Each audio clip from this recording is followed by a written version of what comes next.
Hey, welcome back to the channel. All right, we're going to do the synopsis for the July 2nd Kabam live stream. There is a ton to get through. I'm going to do my best not to do any editorializing, just get to the news because there is a ton.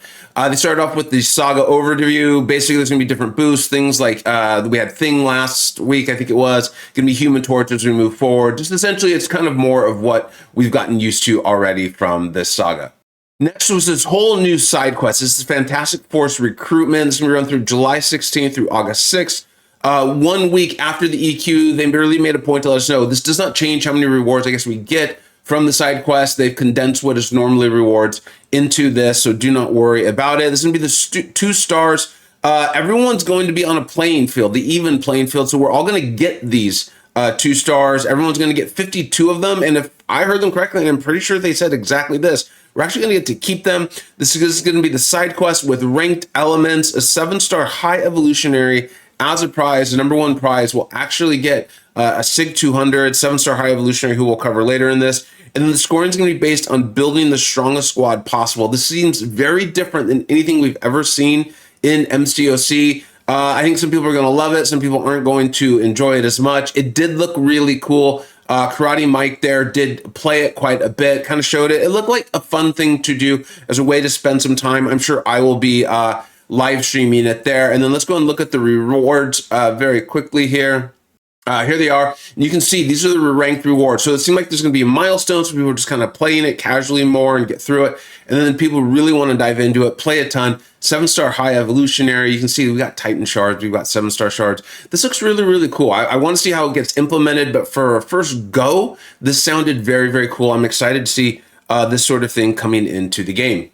Just to kind of help explain a little bit of what's going on, you can see the whole idea is to build a strongest team. There are fights. The fights are purposely kept very simple. You obviously want to win them, though. And then in building the strongest team, each champion has different factions and grades. You can see the different factions there. Like Howard the Duck has that kind of yellow one, and then he's got a score with the 7. Wiccan's got the orange one and a score with a B, and so on and so forth. You can see Ghost appears to be the strongest on the screen with this blue one and then a 12. So that's kind of like what you're essentially doing is you're trying to build the strongest team you possibly can, and you can do some swaps and things like that. Mike and I think it was LF did a great job of showing this off. Again, it looked pretty cool. As much as I don't want to editorialize too much, this did look like it's going to have some fun aspects to it.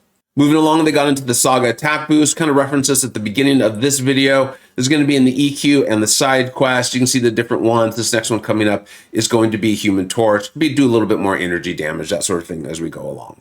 Next, we're going to talk about is this Grandmaster's Grace. Essentially, this is like a pity system for people who open up the Valiant crystals. Make sure you open up the Valiant because that's what does the carryover. You get the guaranteed feature 7-star every 120 crystals there. You can see the stats on there. I never recommend opening these crystals at all, but I do know people like to open them. They like to have fun with them and that sort of thing. And it seems like as long as you open up 120, and they do carry over from feature champion to feature champion. So as long as you open up 120 at some point, you are guaranteed to get the featured champion that's featured on that 120th. Again, I am going to editorialize here. You did see me do this for Nico. I never recommend opening these. When I get out my video on the Heat of Wave event, you'll see one of the reasons I enjoy that is because I never opened these, and I had a bunch of units left over as a result. All right, let's move on. Next is the return of the Summers Fest. A lot of us called it Battle Run Brawl. This is the Kabam, meetup, and they did a lot of things. 2 years ago, this is happening. They've announced it November 8th through 9th. I know a lot of you asked. At the moment, I'm not sure if I'm going to be there. I kind of want to see what Kabam's got in store. And then also, honestly, if a lot of you are going, yes, the viewers, if you are going, I think that's something that will make me more interested and likely to go myself, because I think then it will be a lot of fun. I'd love to meet you all and hang out and see what Kabam has in store. So that being said, I did have a lot of fun at this when they did it 2 years ago. And I have a feeling it'll be just as good, if not better, than it was at that time. Next, they talked about the Alliance War Showcase encounter. So it'll be July 9th through August 15th. You can see Genesis and Coda Tactic. You can see the completion rewards look pretty good. Exploration rewards don't look bad. If this is fun and fits within like your kind of skill and champion budget, this would be a good idea. And then you can see there's something there called the Summer's Fest points. That looks like it's going to be a summer-long realm event where we all going to get it to work together to earn points for it. And they said the rewards are going to be pretty good. They have us all working together, kind of get excited for the Summer's Fest. So hopefully the rewards are good for that. Moving on to the Saga Champion Showcase, July 9th through August 15th. Cosmic and Skill Attackers, you can see Team of 5. Decay Champions, Beneficial Note. As far as like your in-game players, not sure the path rewards look like something that's going to be meaningful to us, but hey, that's great that there's things for players, summoners who are coming up in this game. And that being said, probably something that someone like myself will still do because it's fun and there are rewards. Next was moving on to raid month. This is gonna be 4 weeks of raids. The important highlights to remember here is that there will be new bosses every week. I know my alliance and Upside with the last nightmare raids, we waited at least 12 hours or so till we could let all the other summoners go in, figure out the bugs, figure out the good interactions, those sort of things, and then report them back so we didn't get stuck. You might want to do the same. Look, I'm sorry, I'm just calling it like it is. This is how raids has kind of been. And then the other thing is that there are 45 tickets per entry, but we've been earning them. If you've been playing the game, you've seen in the, I think it's called the events or the objectives tab, I've already earned my first 45 tickets and I'm well on my way to the second. It's just I haven't been able to claim them as of yet. So make sure you're playing the game and doing those, and then you'll be able to jump in the raid, into the raids when raid months come, and you'll already have your tickets. Next was the Valiant EQ version 3. They were very clear that they've been like kind of tinkering with this, formatting this. I think the term is ideating. I'm not sure. I don't feel well, but you guys know what I'm talking about. This was going to have 3 champion teams, and they did their best to explain this. I think it's just one of those things where there's different interpretations of the same words, but it did sound like you're going to want to have your team of 3 champions, and then you will need to utilize them for the fights as you go along. So this will be different than what we're used to, where you just kind of like select a champion and you move on, you do the fight and you move on. It's, for those of us who know, outside of maybe 1 or 2 fights per quest, it's been a pretty simple quest. It seems like they're maybe making this a little bit more challenging, and in order to compensate for that, or kind of make it fair, let's call it, they have shortened the length of the quest as well. And then you're actually going to start off with a boss fight and then do the 3 fights. So when you go into this starting July 9th, make sure you just pay a little bit more attention in the beginning, because it is different and it seems it's going to require a bit more thought onto the champions you have brought in, as opposed to just kind of like exhausting your roster as you go along. The next was this Future Foundations, the side quest for July. Yes, if it right now it sounds like there's side quests, there's EQ. Yeah, yes, there is a lot. And I'm going to do some follow-up videos as long as I can get them out here feeling well enough. I kind of have some thoughts on that, but that, again, that's for another time. That's for the editorializing here. Mysterium and user titles, class 7-star for Valiant. Looks good. I think we're just going to have to see what this is. There's weekly objectives. Let's let this come into the game, and then we can kind of judge it as far as whether we're enjoying it or not when that happens. All right, now we've gotten to the stuff I know that everyone's going to be really, really excited for. We're getting to the new champions here. We've got the Maker. A couple things I want to call out. Definitely has pre-fights. It was a big thing. The designer came on. It was really cool. I always enjoy that kind of. You see the enthusiasm for a champion, kind of like what they were trying to do. I love that sort of stuff. So shout out to Windshear for going on, did a phenomenal job. Large plasma bursts, right? It's got these mines, you can get large, and they were large. They were really, really big. Neuroshock and reverse controls immune. Reverse controls immune feels like it's being asked for more and more and more. If you're like me and you just don't enjoy that, then you want those immune champions. No critical hits, keeping with a lot of the tech theming there. And then benefits to utilizing the heavy. And then this was the kind of stuff you really love. I love hearing it.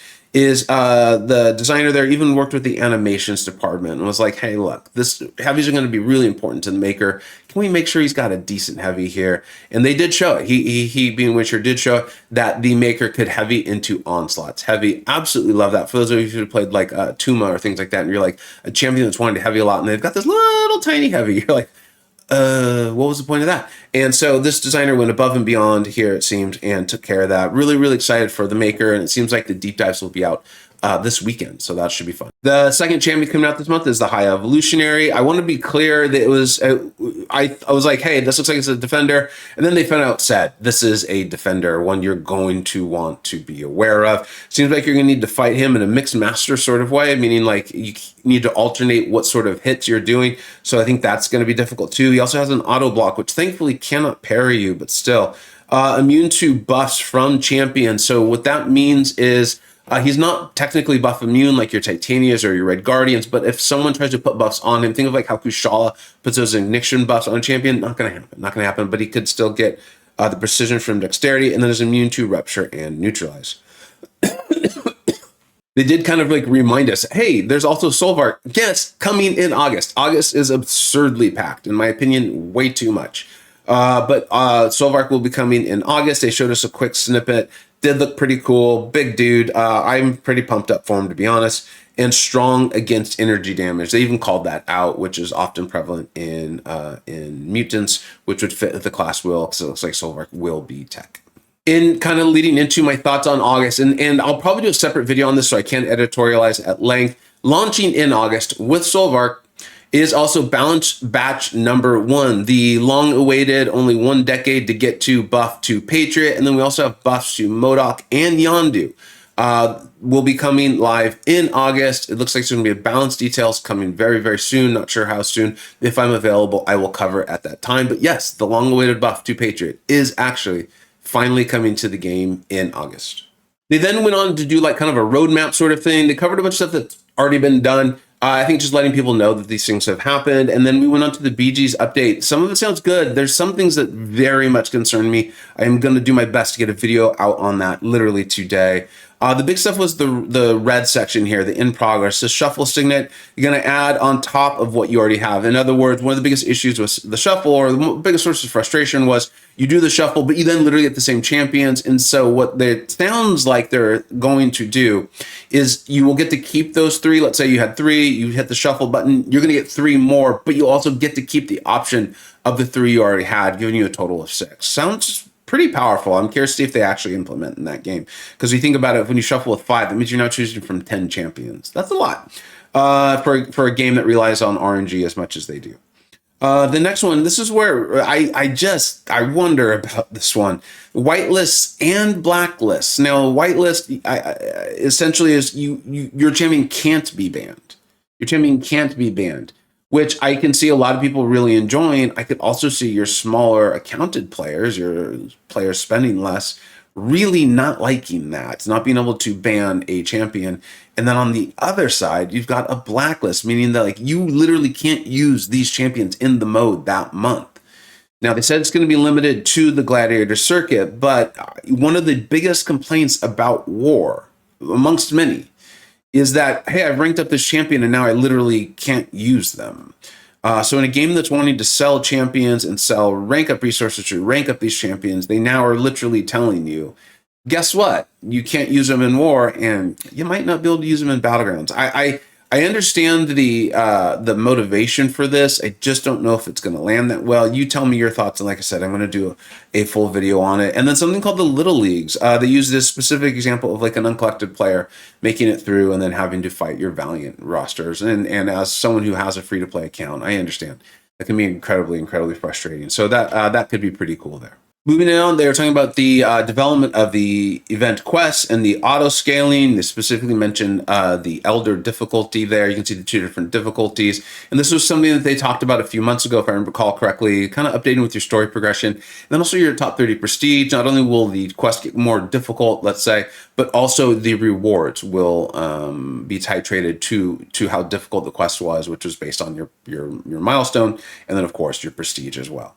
Next, and I missed a slide from this, there is finally going to be a Mysterium update. They themselves kind of had a laugh at themselves. I thought that was cool. I like when they show that sort of humility and kind of fun.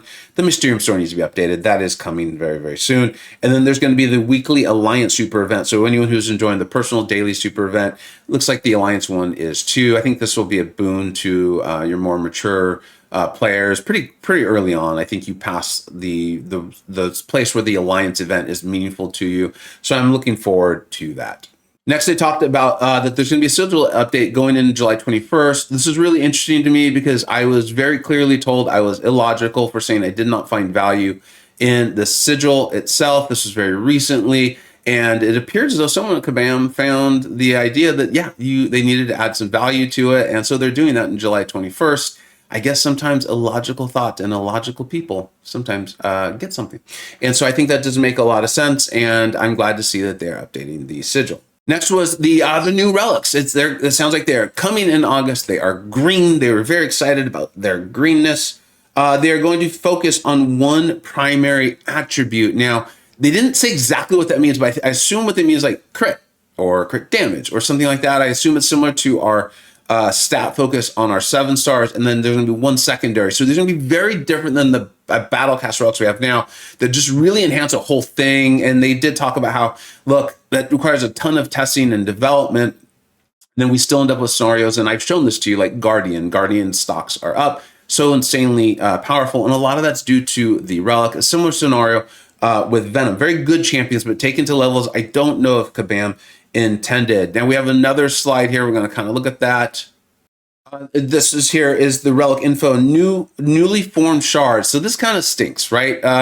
But basically go and open up your current ones for your Battlecast relics, which is the relics we have now. Those crystals we have for those, they're not going to get you these new ones, okay? But here is the positive side. The existing alloys, rank up gems, and etc. will work for them. So that's at least a nice win there. Strikers will remain very, very cool, as we know. That's a big deal. There'll be a dev diary out for this. I'm going to kind of go over this. I'm going to do my best to get a video on this one too, again, if I have time and I feel well enough. But it sounds like there's a ton. And one thing I want to point out, though, this is going to go to the 7-star rarity, which is, shoot, I will do my best to do a whole separate video on it because I want to editorialize on this significantly and get out some strategy ideas to you all. But this is cool. I am excited about it. Of course, we've been doing the best relic tier list for a while now. Wizards keep making a better and better spreadsheet. So, we'll get you covered for this one as well, too. Now, can you imagine Kabam's going to have a sale, and guess what? They're going to sell champions. I know you are shocked, but yes, it's actually happening.